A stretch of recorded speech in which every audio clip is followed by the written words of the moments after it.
Okay, can everyone hear me okay? Sounds like I can hear everybody, right? I appreciate that it's close to lunch, so I will try and keep things to time and try and make things not too boring as well. As was introduced before, I'm a colleague of Francis Blair, who also presented. I lead a team of architects specialising in the design of railway stations. We work on all kinds of sizes of stations, from large to small, and we do both new build and refurbishment of old stations. There are 10 key things that we believe go into the design of a good station. Making sure that they're easy to understand and find your way through is very important. We also believe that the use of light, particularly daylight, can give animation and life to a building. But of course, especially pressing concern in the modern climate is security and management of these spaces, so they're safe places to use. And of course, one thing that comes with the railways, naturally actually, is a sustainable approach to energy use. But these buildings can be even more so, so I'll talk about that to a certain extent. And that then relates to the long-term future of stations. They have to last a very long time. And I'll talk about that also. They're also intrinsically tied to the place where they are. A station is all about the city that it's in, and therefore its role as a civic building and as a gateway to a particular place is also very important. Railway projects inevitably use a very large team of different people. We know this as architects, we are one part of a very big team, and we have to work very carefully with everyone else. We also work in different countries and under different regulations and a different context. So understanding the needs of local people and their systems is very important to us. And we hope that all these things come together to create very high quality station designs. Francis mentioned before one of our most successful projects at Manchester Piccadilly. And one of the core aspects of this station was to transform it from what it used to be to what it is today. The old station was a closed box. It was dark, it was miserable, you couldn't see where you were going. And a key concept of what we wanted to achieve was to reverse that, to bring daylight into the building and make it an easier building to find your way around. To do this, we opened up new entrances on each side of the station, and we ensured that as you moved through the station you could see where you were going and what was happening around you. A core concept, and something we've used at many other stations since then, is the idea that when you arrive off the train, as you step off the train, you can see where you're going. Can you see all the way through to the station and then on to wherever you are going to beyond that point? So when you get off the train at Manchester Piccadilly, you can see the buildings of Manchester in the distance, so you know where you are. And equally important, going the other way through the station, is the idea that you can see where the trains are. And the reason this is very important is to do with the experience of the passenger. Some passengers don't use these buildings every single day of the week, and therefore they need to find their way around. And there's a core process that they must go through that allows them to understand what is happening in the building they're entering. They need reassurance. When you arrive at a station, you want to find information about your train. You want to make sure it's running on time. You want to make sure you've got to the right station. You also then need to either buy your ticket or make sure you've got the right ticket, and then figure out where you've got to go. Because if you can see the trains themselves, you know which kind of distance you've got to walk when you've actually got to get to your train. Once you've got those pieces of information, you can relax and therefore use other facilities at a station. For example, waiting in a lounge or going to the shops or having a drink or something to eat. These are things that can then make the station a more pleasant place to be. We also, at Piccadilly, made sure that the scheme was deliverable on time and on budget. This was a station with some very difficult constraints to work around. It opened in 2002. Before we started, Piccadilly was rated in passenger survey to be the worst station in the UK. Fortunately for us, shortly after it opened the new station, it was voted the best station in the UK, something we are very proud of. And that leads me on to the next project I want to talk about, which is Manchester's other station at Victoria. This at present is now the worst rated station in the UK, and therefore we're hoping to do the same transformation that we did at Manchester Piccadilly. This brings me on to the next subject, which is the use of daylight and light generally within a station. Natural daylight has qualities that can't be replaced with artificial light, so we try to use that as much as we can. Now, depending on where we design a station building, that approach has different priorities. In Northern Europe, we're trying to make the most of the light. We're trying to get daylight from wherever we can and use it to not only make the space brighter, but also to heat it, to also to use the gain of the solar energy to make the place warmer to be in. Of course, in this part of the world, it's a different priority. We're looking to control the daylight. We're aiming to restrict solar gain as much as we can. But equally, it is still worthwhile trying to bring in some daylight so you understand what the weather is like outside, for example, and just what's happening outside the building.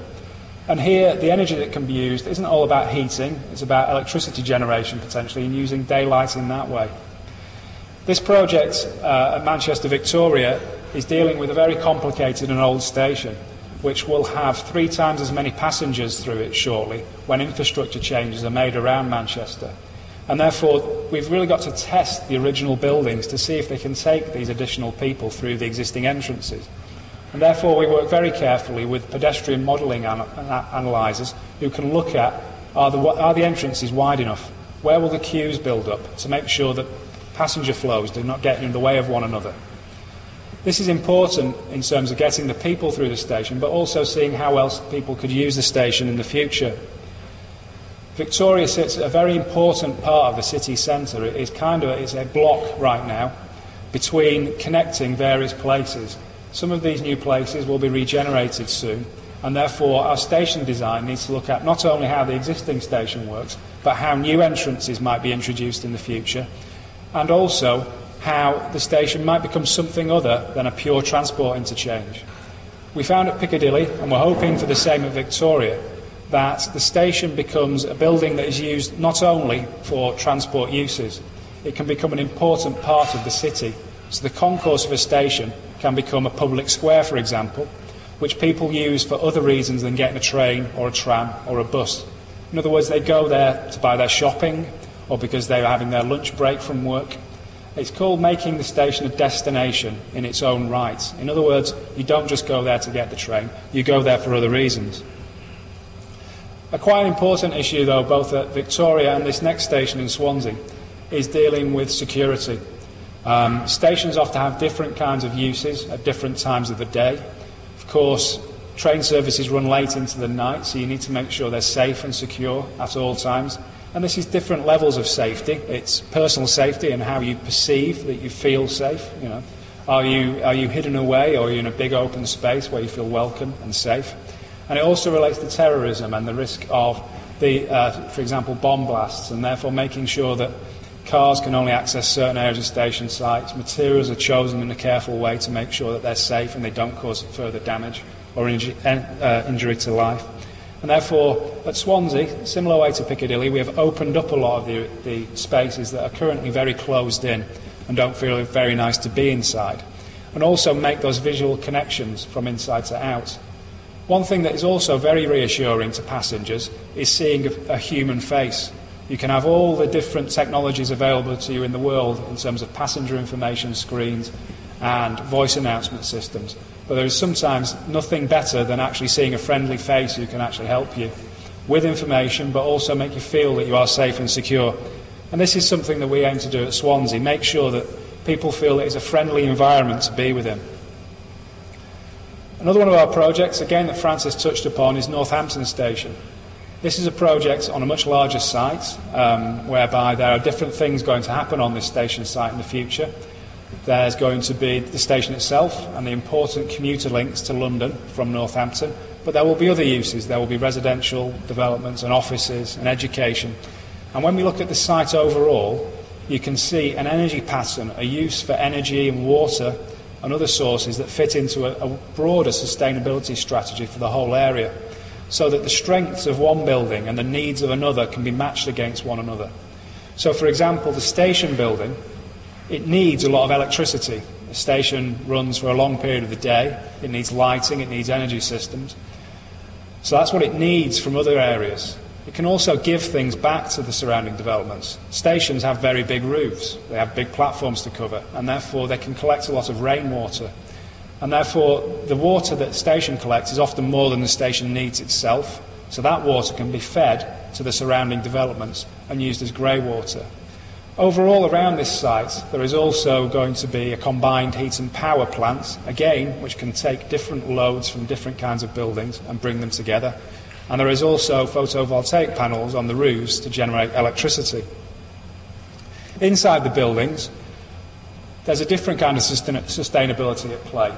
This isn't just about technology and gizmos and gadgets. This is about using the spaces sensibly, so bringing natural daylight, so we save on the electricity bills of lighting, but also natural ventilation. How can we draw the air through the space without having to resort to expensive ventilation systems? Northampton is a station that is built for the future, and so is this project in Port Talbot in South Wales. Here we're replacing an existing station entirely, and this project is all about the future of the town and the future of the railways in this area. Future-proofing is about thinking about what might happen in the future, but not necessarily knowing exactly what's going to happen, but designing the building so that it can change and grow over time. Stations in the UK were designed for 75 years. Now that's a long time, that's taking us up towards the end of this century. Who knows what's going to happen between now and then? But Port Talbot, we've designed the building so that there's additional capacity space, for example. So there's space for additional lines to be run through the station. There's room for additional platforms. So the rail infrastructure can change in the future, but so can the town itself. So we have also thought about how the road networks might change according to changes in car usage, and also how the town might grow. What spaces might the town need in the future? New public